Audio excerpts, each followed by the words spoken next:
Coming to you from an entrenched barricade deep in the heart of central North Carolina. Masculine Journey After Hours. A time to go deeper and be more transparent on the topic covered on this week's broadcast. So sit back and join us on this adventure. The Masculine Journey After Hours starts here now. Welcome to Masculine Journey After Hours. We are continuing our foundation series in a little bit different manner. We're not talking about the foundational beliefs of the ministry, but the foundational beliefs of the people in the ministry. Where do we have our foundational beliefs in the Father? You know, what are those things that draw us close to Him, or the things that we hold dearest to? And so we're talking about that as individuals, but there's a lot of things that we have in commonality as well, you know, as we talk through this, that, you know, God's touched us all in these same different ways, but each one is unique.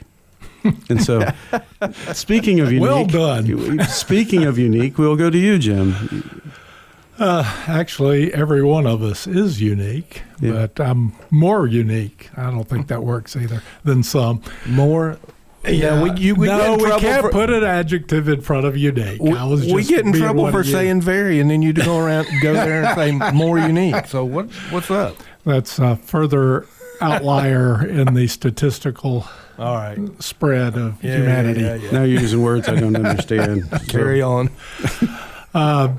Speaking of words we don't understand, we were discussing Atticus, and that's who we're going to listen to now. This is from To Kill a Mockingbird. I will admit I did not see the movie that I recall, and I didn't really read the book. There were these neat things back in the 60s called Cliff Notes. And when there was a big book, and this one wasn't that big, but I just didn't feel like reading it, so I got the Cliff Note version.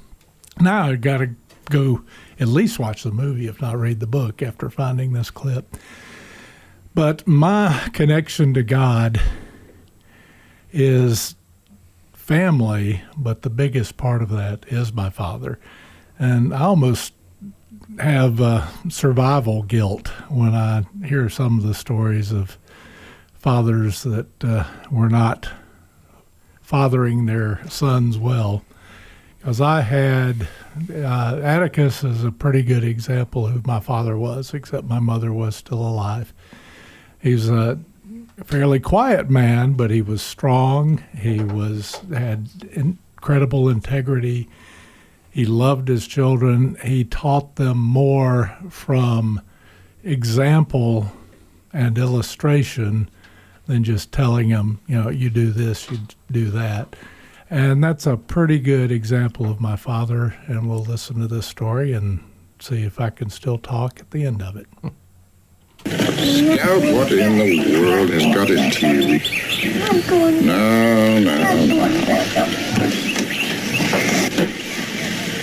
Atticus, I'm not going back to school anymore. No, Scout, it's just the first day. I don't care. Everything went wrong. The teacher got mad as the devil at me and said you were teaching me to read all wrong and to stop it. And then acted like a fool and tried to give Walter Cunningham a quarter when everybody knows Cunninghams won't take nothing from nobody. Any fool could have told her that. Well, maybe she's just nervous after all. It's her first day, too, teaching school and being new here. Oh, Atticus. Now, wait a minute. You just learn a single trick, Scout. You get along a lot better with all kinds of folks. You never really understand a person until you consider things from his point of view. Sir? Till you climb inside of his skin, walk around in it. But if I keep going to school, we can't ever read anymore. Scout, you know what a compromise is? Bending the law? No. It's an agreement reached by mutual consent. Now, here's the way it works. You can see the necessity of going to school. We'll keep right on reading the same every night, just as we always have. Atticus was a busy lawyer, and the biggest part of the book was about the man that he was defending, but I'm going to cut it off at there were a lot of parallels between him and my father, other than the ones I shared before, and one of those is my father treated everyone well. We had money. He was a dentist, and he had passions that were outside of his family and his God, both of which he was passionate about. But he loved golf, and he loved flying. And he included me in the flying. He tried to include me in the golf, but I was terrible, and he was exceptional. And what you said earlier, you really were talking about me. I would love to be, and the best compliment I ever hear is you're like your father. And that can be all of us. You just have to capitalize the F. And my father taught me a lot. He was very busy, very active in the community, worked. He sang in the choir. He was an elder and a deacon in the Presbyterian church at different times. He was busy, but I never really felt like he didn't have time for me. My sisters told me that he didn't at times, but I think they were jealous because I was his namesake, and he did spend a lot of time with me. And that is very similar to my relationship with the Heavenly Father. And I'll share one story, and then I probably won't be able to talk anymore for a while. But at a boot camp, an advanced boot camp in Colorado, we had the father wound talk, which I always struggled with that. And I had a few things that I said, okay, this is sort of a wound. But there was nothing negative that really stuck with me about my dad. And in '99, it's been a little while, 3 weeks before my daughter was married, he died suddenly. And he was 77, so he had a good long run, and possibly, in fact, I'm going to believe it until he tells me otherwise, because he'll tell me the truth, that he shot his age the day before he died. And he died 2, maybe 3 weeks after I had prayed. And I was working with a lot of very sick people at the in a program that my brain just shut down. Anyway, it was at the VA hospital in Otene, which is near Asheville, and I was watching people die miserably. And I asked God that when it was time for my parents, please take them quickly. And about 2 weeks later, my dad died suddenly. And now we'll leap back forward to this. About 6 years later, I was at the boot camp where I went back and said, okay, God, I've got to do this father wound thing again. What you got for me? And I clearly heard him say, this was, if not audible, it was so in my head that it could have been a loudspeaker. He said, why are you angry with us? And I broke down weeping literally in a closet behind the stage, and knew exactly what God was saying. I was mad at my dad for dying and mad at God for taking him, even though it was an answer to my prayer. And I had not realized it until that point. So I pretty much, that ended up being my biggest father wound, was losing him. Thank you, Jim. Andy, I wanted to switch over to you for your clip. So this clip is from Field of Dreams, and you have Ray that you hear. It's Kevin Costner. And I'll try not to set this up in detail. The movie's been out there for some time. But basically, Ray's father, was a baseball player growing up. Didn't get to fully become a baseball player, I believe. But Ray and him had some brokenness. And this mysterious sound voice comes in, God, I guess, comes into Ray's life about kind of leading him down this path of going on this road trip to kind of do something to go and help the father heal, but the son heals as part of this process. What you hear is this author, Terrence Mann, who I can't even remember exactly the significance, but he has a connection to the family from the past. And it's just a series of events on a road trip that these guys are going on. And I'll speak more about the significance of a road trip after the clip. But basically, you just hear this as back and forth, and it's really this mystery of God the Father pulling people in together to be healed of a father-son relationship. I'll just leave it as that as kind of the setup. So what do you want? I want them to stop looking to me for answers, begging me to speak again, write again, be a leader. I want them to start thinking for themselves, and I want my privacy. No, I meant, what do you want? Oh, dog and a beer. 2. $7. Okay, I understand. You should be entitled to as much privacy as you want, but why stop writing? I haven't published a word in 17 years, and still I have to endure lunatics like you. What do you think would happen if I suddenly came out with a new book that bleed me dry?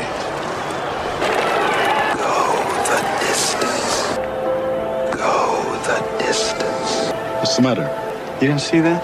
See what? I'm sorry, I guess you didn't have to be here. What? Whenever you want to go, we can go. Fine, let's go. What is it you're not telling me? I've already taken up too much of your time. I wish I had your passion, Ray. Misdirected though it might be, it is still a passion. I used to feel that way about things, but you got another message, didn't you? You think I'm crazy? I already think you're crazy. What did it say? It said the man's done enough. Leave him alone. Moonlight Graham. Saw it! So what? Saw it! New York Giants, 1922. He played one game, never got to bat. You saw it! What did I see, Ray? Chisholm, Minnesota. God damn it, man, we were the only ones who saw it. Did you hear the voice, too? It's all right to admit it. It's what told me to find you. Did you hear it? Go the distance. Yes. Do you know what it means? Yes. What? It means we're going to Minnesota to find Moonlight Graham.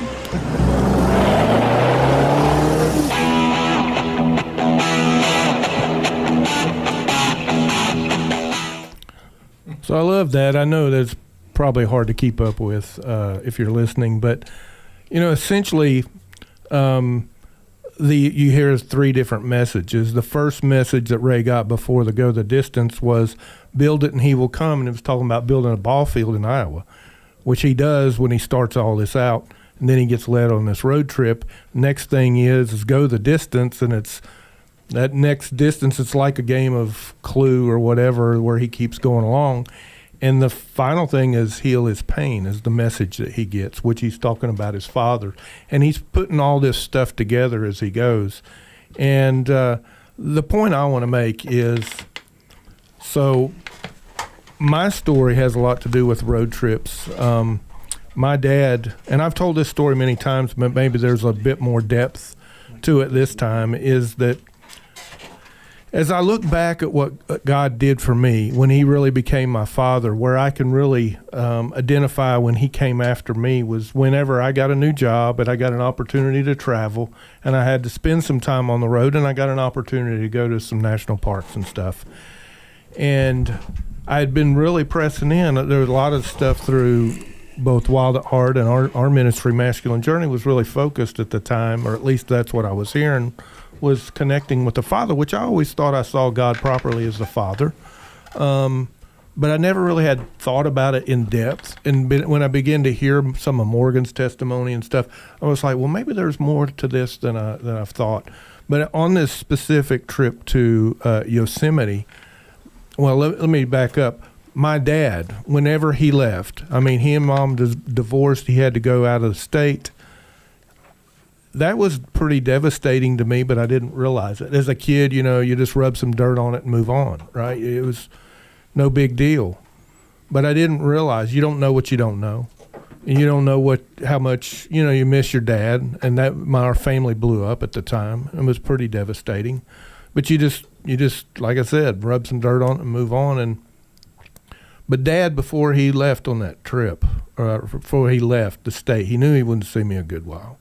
He took me on a trip that we first went to Grandfather Mountain, then we went to Brevard, and went to some places that were really, that he had kind of scouted out that were related to our ancestors that was from that area. And then we went to the battleship Wilmington, and then I just remembered those three things, and he made an effort. He knew what was going on. Now I was thinking about a girl this whole time, and I probably didn't appreciate it for what it was, but then years later, when I go to Yosemite, God does things, I think, symmetrically.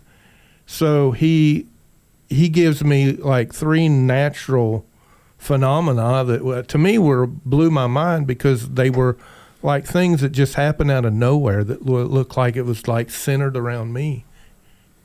And I come back, I've talked at boot camp about it many times. God was like saying, I'm really adopting you as my son. I'm stepping in where your dad left off. He was trying to do the right thing.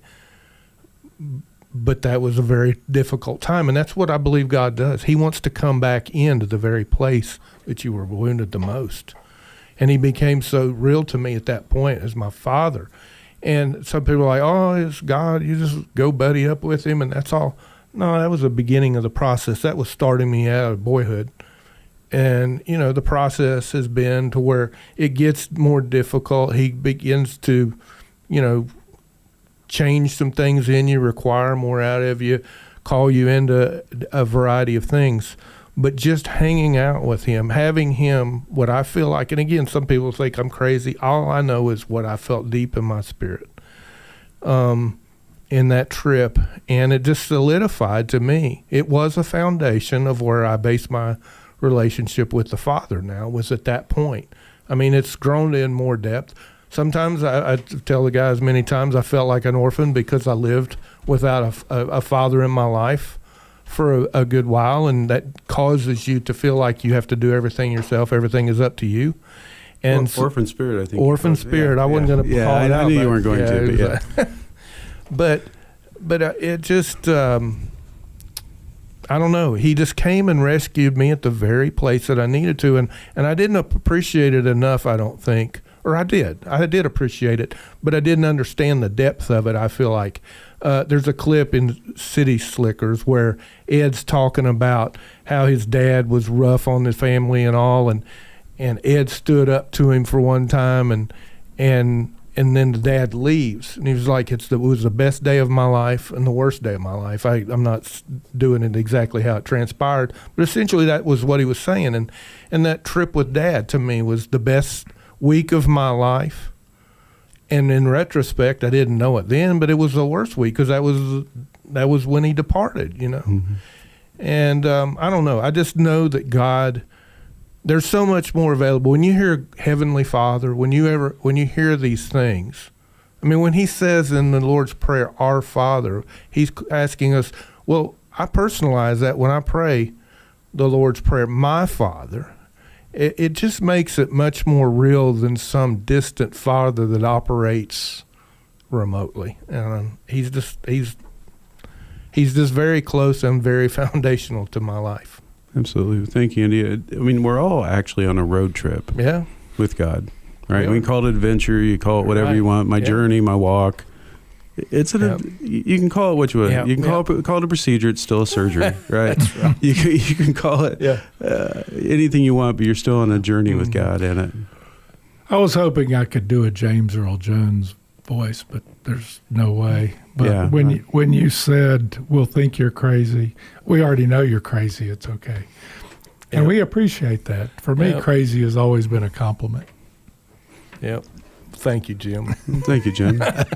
That was good too, Jim. That was interesting too, Jim. See, I wish I could do Rodney Dangerfield, but that's even worse. We'll see you at Thanksgiving. Yeah. All right. So we're on to my clip.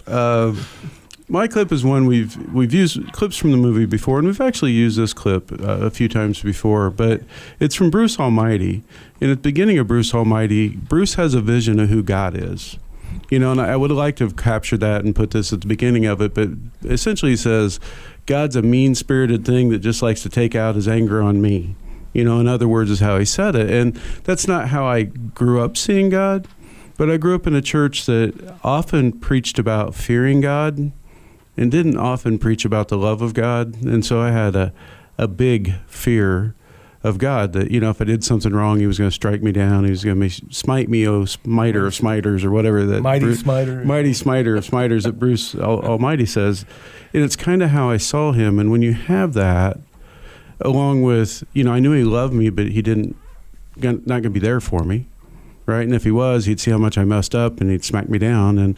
And so I just, as much as I wanted a relationship, I didn't know how to have a relationship with a God that looked like that. Right? It was a God to me. It wasn't a father. You know, and over time, he's had to come and break those things from me, to break that habit and break the way I saw him. And it's not just with one event. It's over a series of events. These really came after my heart. And Jim and I have talked about it. Most often it's with humor.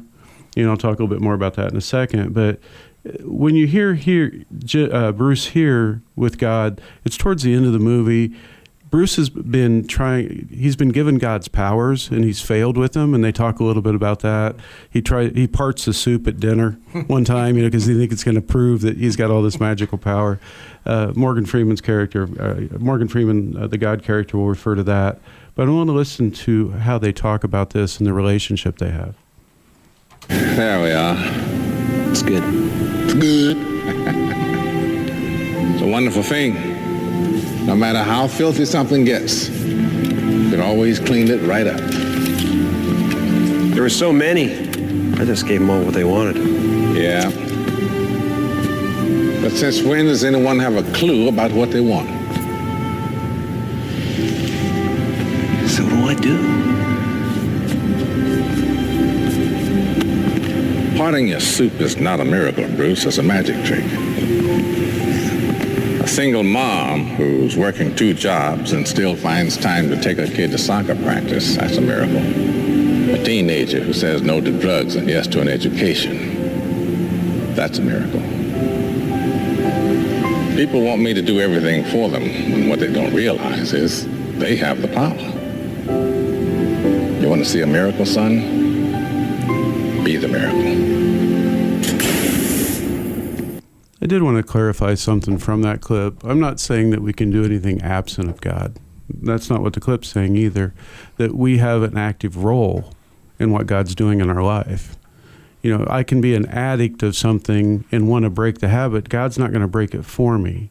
He's going to help me. He's going to lead me. He's going to guide me. He's going to give me strength to get through it. I still got to do my part. Right? I can't go back into that life or whatever that may look like. You know, I can't do it absence of God, but I have a role to play in it. I think a lot about when we talk about the suffering talk that we do sometimes at advanced boot camp, you know, and there's two different types of suffering. There's avoidable and unavoidable. Most of the time I've turned to God and prayed for his to come in the middle of it is things that I did to myself. I put myself in a situation. Right. And so what God continually does with me is he gives me perspective. You know, he'll say something that makes me laugh or makes me think, and it helps me understand things from a different view. You know, and that really helps me. He fathers me a lot in dealing with other people, because people just irritate me sometimes, you know, and God has been working on me on saying, hey, to your point, Jim, spend some time in their shoes, at least try to understand where they're coming from. You know, I had some issues with my dad growing up in lots of ways, that he wasn't there for me or chose not to be. But really the breakthrough came when God helped me see through his eyes, you know, and helped me understand what my dad went through. And I've talked about on here that when you understand what they've went through, you can realize, okay, all right, he was probably doing the best that he could do, you know, when you look at it from that perspective. And so, again, for me, God just fathering me through perspective and making me think deeper and beyond my emotions and into deeper places. It's just been the most special part of my relationship with him, right? Because I know on myself I'm so limited. Yeah, and that's another point I wanted to make about my dad was good, and I knew he loved me. He just wasn't present during that time. And we saw each other. It's not like he disappeared forever, but for the most critical time, he wasn't there. But, I mean, we were close, and, I mean, we were really close even when he passed away. But there was a time still, it doesn't take away from the absolute blowing up my life, by him making the mistakes that he did and causing that. And so but there is a lot more grace. I began to dig into a bit of how he grew up and found out he didn't have his father present in his whole life, and his grandfather was an alcoholic and a horrible guy to be around. And his dad ended up committing suicide. But he hardly ever knew him. And so all those things add up, and I'm like, well, darn, have some grace. You can always find some good in somebody that's been involved in your life, even when you're hurt by them. And I think that God, that's all part of the process. But I think it's also God showing, well, he was never intended to be the end all be all anyway. I'm who Jesus came to lead you to. Mm-hmm. I went over the journey from not wanting to involve God in things because I had my own strength to do it. And I've talked about on the air here a lot. My most common prayer is, God, father me in this, whatever this is, right? Father me in this. And he does, and it helps me to understand as much as I can what's going on and how to love others well. I'm newly married, and a lot of it is, God, help me love her well, because I know on my own I'm going to fail. Right. So go to masculinejourney.org to reach out to us to learn about what we got going on. We'll talk to you next week.